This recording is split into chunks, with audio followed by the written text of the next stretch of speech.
Most of the religions, especially the Abrahamic religions like Christianity and Islam, says that the God has given us a free will. At the same time, they say that the God is omnipotent, omniscient, and all-knowing. I don't yet understand how they forget the underlying paradox in their thesis.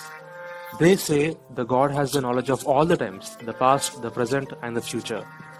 Freewill says humans have the choice to choose and do whatever they want to do. Humans having free will means the uncertainty about the future exists. As the God exactly knows the future, for him the uncertainty about the future ceases to exist. That means the free will doesn't exist, therefore the God has not given us the free will. Else if you emphasize that the God has given us the free will, then he should not be all-knowing.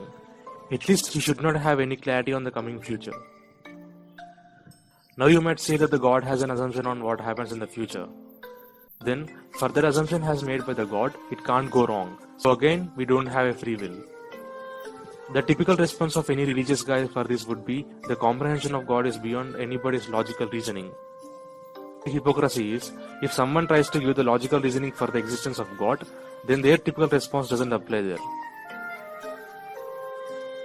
No matter how drunk you are and supports the existence of God, even in the gibberish, you are all true in the eyes of those religious people.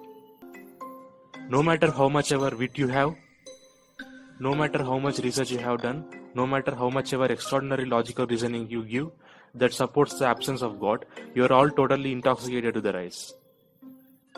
If I were to tell a story that explains the core point of this video, it would be, consider a wealthy and arrogant and powerful man living a debauched lifestyle, refusing the God and claiming himself as the God that everybody is supposed to worship. And one day, God is fed up with him and curses him to continue his rest of his life in poverty and loneliness. But that arrogant man weeps in front of God and begs the God, saying, God, I would live my remaining life just as you cursed me, but I plead you to let all the wealth I had continue till the end of my life. And God grants his wish and lets his wealth and followers continue till the end of his life.